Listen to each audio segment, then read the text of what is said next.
तो चलो गाइस इस एपिसोड को स्टार्ट करते हैं। तो एपिसोड की स्टार्टिंग में हमें कई लोगों को लड़ते हुए दिखाया जाता है, जिनमें से एक का नाम फिश किंग होता है। वो अपने नाम से ज्यादा अपने टाइटल से जाना जाता है। उसका नाम फिश किंग डैन वुसेंग है।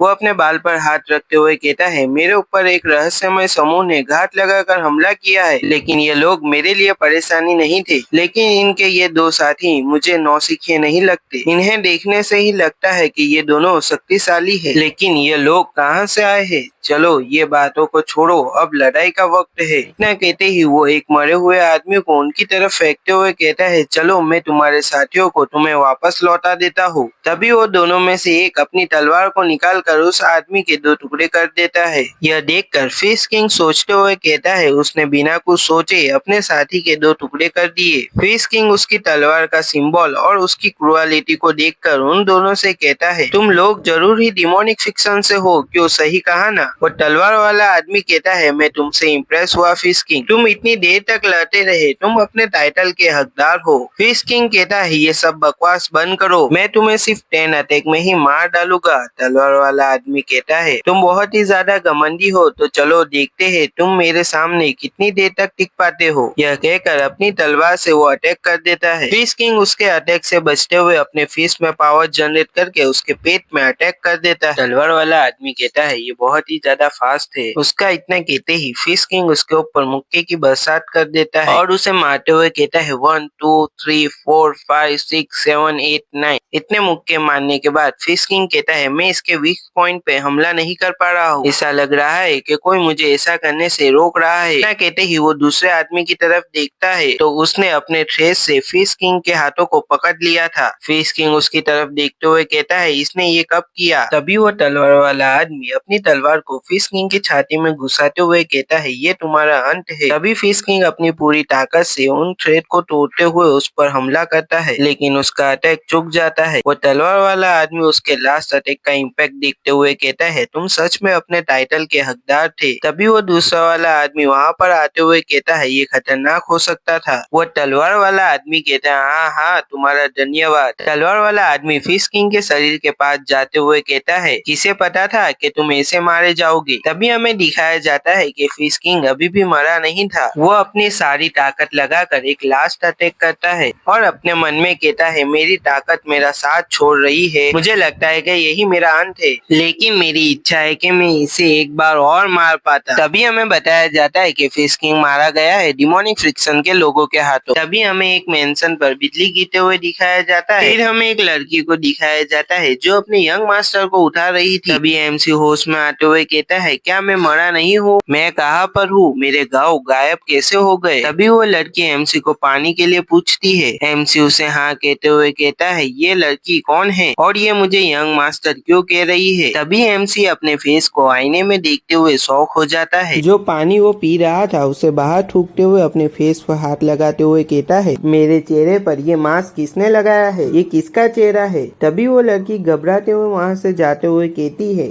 मैं डॉक्टर को बुला के लाती हूँ। तभी वो लड़की दरवाजा बंद करते हुए कहती है, आज यंग मास्टर कुछ ज्यादा ही अजीब हरकतें कर रहे हैं। यहाँ पर सीन कट होकर वापस हमें एमसी का सीन दिखाया जाता है, जो अपने कमरे में बेड पर बैठे हुए आईने में अपना फेस देखते हुए कहता है, ये व्यक्ति कौन है? मुझे इसके बारे में पता करना पड़ेगा। तभी उसकी नजर एक किताब पर जाती है। वे उसे लेने के लिए बेड पर से उठता है, लेकिन उसका शरीर बहुत ही ज्यादा कमजोर था। वो उस किताब के पास पहुँचते हुए कहता है, ये शरीर बहुत ही ज्यादा कमजोर है, मुझे लग रहा है कि मैं किसी हिरन के बच्चे के शरीर में आ चुका हूँ। ये बिल्कुल भी सही नहीं है। उस किताब में युनहुआ मर्चेंट ग्रुप के बारे में लिखा हुआ था। एमसी मर्चेंट ग्रुप का नाम देखकर कहता है, मैंने इस मर्चेंट ग्रुप का नाम पहले भी सुना है। ये जिन्हुआ पर्वत के पास बसा हुआ एक व्यापारियों का समूह है। यह एक बहुत बड़ा मर्चेंट ग्रुप है। मैंने इसके बारे में सुना था, जबकि मेरा मर्चेंट ग्रुप से कोई लेना देना भी नहीं था, और अभी मैं जिसके शरीर में हूँ वो इस ग्रुप के लीडर का सबसे बड़ा बेटा है, और ये सिर्फ पूरा दिन पैसे उड़ाता, जुआ खेलता और लड़कियों के पीछे घूमता था। ये सब पढ़ने के बाद एमसी अपने सिर पर हाथ रखते हुए कहता है, मैं किस लूजर के शरीर में आ चुका हूँ। ये सब पढ़ के मुझे इतना मालूम चला है कि मुझ पर किसी ने जादू टोना नहीं किया है, न मैंने किसी का मास्क पहना है। क्या मेरा पुनर्जन्म हुआ है? तभी एमसी का नाम पुकारते हुए एक आदमी कमरे के अंदर आ जाता है और एमसी का हाथ पकड़ते हुए कहता है, फर्स्ट यंग मास्टर आपको क्या हुआ है? फिर हमें उस आदमी के बारे में बताया जाता है। ये आदमी एक डॉक्टर डॉक्टर है वो एमसी से कहता है मुझे बताया गया कि आपको कुछ हुआ है। यह सुनते ही मैं यहाँ पर आ गया हूँ। एमसी अपने हाथ को उसके हाथ में से छुड़ाते हुए कहता है मैं ठीक हूँ, तुम्हें चिंता करने की कोई जरूरत नहीं है। डॉक्टर ये सुनकर कहता है मुझे खुशी हुई कि आप ठीक है, मैंने आपके लिए आपका मनपसंद खाना तैयार करवाया है, उसे अंदर लेकर आओ। ना सुनते ही दो सर्वेंट खाना लेकर अंदर आ जाते हैं। वह डॉक्टर उस खाने के बारे में बताते हुए कहता है ये चिकन सूप है, ये आपके शरीर को ताकतवर बनने में मदद करेगा। एमसी उस सूप की तरफ देखते हुए कहता है ये चिकन सूप जिसे ड्रैगन और फिनिक्स सूप भी कहा जाता है, ये स्वस्थ लोगों के लिए बहुत ही अच्छा हो सकता है, लेकिन लीजिन जैसे बीमार आदमी के लिए ये सूप किसी जहर से कम नहीं है। और अभी जब इसने मेरा हाथ पकड़ा था तो वो मेरे पल्स चेक करने की कोशिश कर रहा था। उसने सोचा होगा कि मैं अभी तक जीवित कैसे हूँ, ये आदमी किसी सांप से कम नहीं है। वो डॉक्टर एमसी से कहता है अगर आप इसे रोज खाओगे तो आप भी ड्रैगन फिनिक्स मटेरियल कंपटीशन में भाग लेने वाले वॉरियर की तरह स्वस्थ हो जाओगे। तभी एमसी उसे पूछते हुए कहता है मुझे ये बताओ कि ये ड्रैगन फिनिक्स मटेरियल कंपटीशन कितने वर्षों से चल रहा है। वो डॉक्टर एमसी से कहता है मुझे पक्की खबर नहीं है, लेकिन ये 200 सालों से चल रहा है। एमसी उसे कहता है अच्छा ऐसा है, मुझे अभी भूख नहीं लगी है तो तुम इस सूप को यहाँ रख के जा सकते हो। डॉक्टर एमसी से कहता है लेकिन यंग मास्टर। तभी एमसी उसे बाहर निकालते हुए कहता है चलो अब जाओ यहाँ से, मुझे और सोना है, मुझे अब डिस्टर्ब मत करना। तभी एमसी दरवाजा बंद करते हुए सोचता है ये प्रतियोगिता 200 सालों से चली आ रही है, तो इसका मतलब ये है कि मुझे मरे हुए ज्यादा समय नहीं हुआ है, ये मेरे लिए अच्छा है। तो वे दोनों भी अभी जिंदा होने चाहिए और मेरे आसपास ये डॉक्टर जैसे लोग भी है जिसे मार खाने की जरूरत है। एमसी अपनी हाथ की स्लीव को ऊपर करते हुए कहता है तुम सदे हुए लोग, इस बार मैं तुम्हें एक ही मुक्के में मार डालूंगा। तो यहीं पे ये एपिसोड खत्म होता।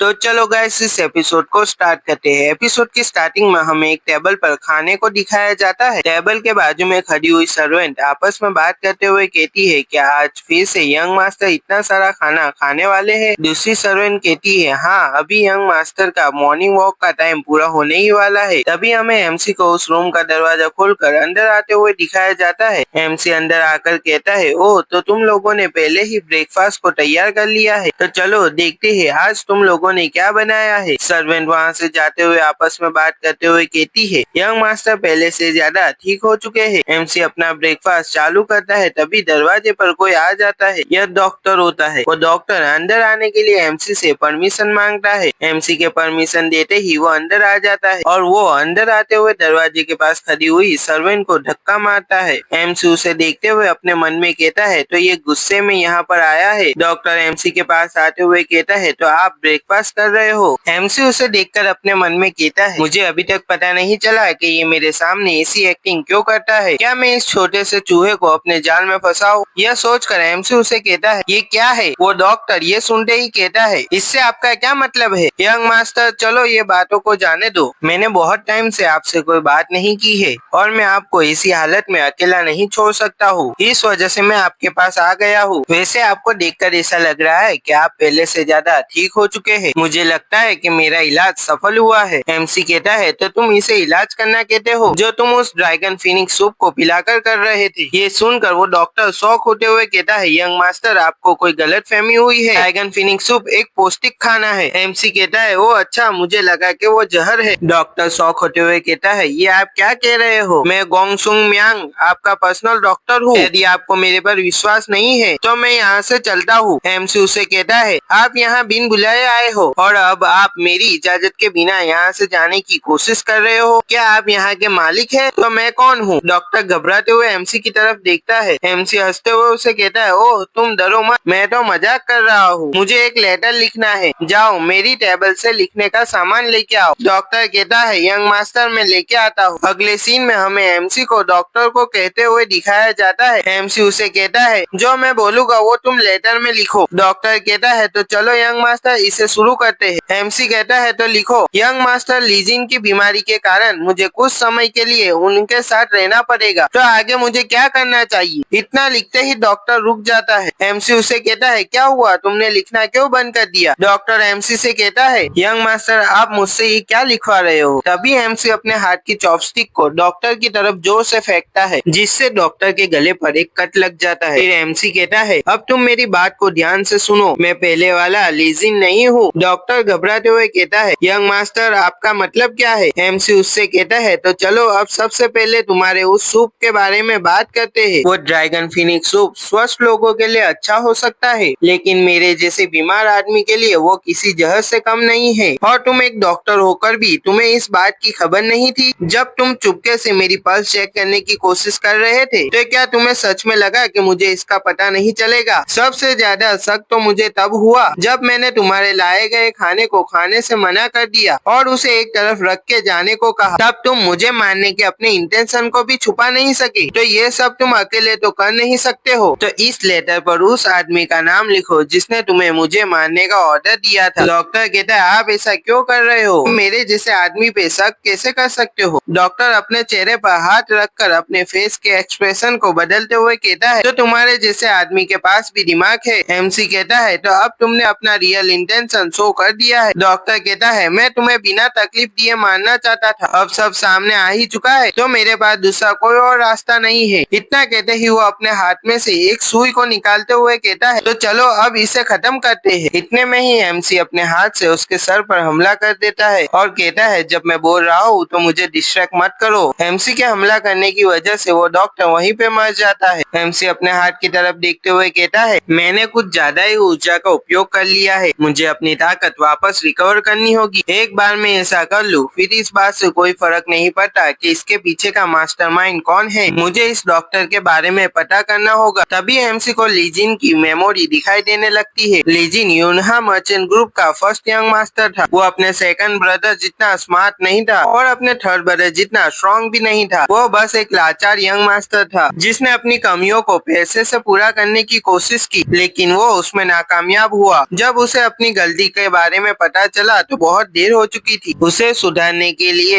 इस विला में भेज दिया गया। मुझे जहाँ तक इसकी मेमोरी से पता चला है, वहाँ तक मेन क्लैन को इस जगह की कोई परवाह नहीं है। पहले तो प्रॉब्लम यह थी कि मुझे इस बॉडी के मालिक के बारे में कोई जानकारी नहीं थी, लेकिन अब मैं अपने मटिया आर्ट पर फोकस कर सकता हूँ। अपने पास लाइफ के नॉलेज और कुछ एलिक्सर के साथ मैं कुछ ही समय में मटिया आर्ट के हाई लेवल को अचीव कर लूंगा। लेकिन मैं एलिक्सर को कैसे बाय करूंगा? तभी वो उस रूम में पड़े हुए एक टेबल की तरफ देखता है, तो वहाँ पैसे की पोटली पड़ी हुई थी। वो देखते ही एमसी कहता है, मैं तो भूल ही गया था, अभी मैं जिसके शरीर में हूँ उसके पास पैसे की कोई कमी नहीं है। तभी वो उस डॉक्टर की बॉडी की तरफ देखते हुए कहता है, मुझे इसे ठिकाने लगाना पड़ेगा। यहाँ से ये सीन शिफ्ट होकर हमें एक साल बाद का सीन दिखाया जाता है, जहाँ हमें एक आदमी को एमसी के सर्वेंट से बात करते हुए दिखाया जाता है। वो कहता है, यंग मास्टर कहाँ पे है? मेरे पास उनके लिए एक लेटर है। फिर हमें उस आदमी के बारे में बताया जाता है, उसका नाम मॉकिन है और वो यूनहा मर्चेंट ग्रुप का एक गार्ड है। सर्वेंट एक जगह पर इशारा करते हुए कहती है, यंग मास्टर वहाँ पर है। गार्ड उस तरफ देखते ही शॉक हो जाता है और अपने मन में कहता है, क्या यंग मास्टर पहले से अलग दिखाई दे रहे हैं? यहीं पे ये एपिसोड खत्म हो जाता है।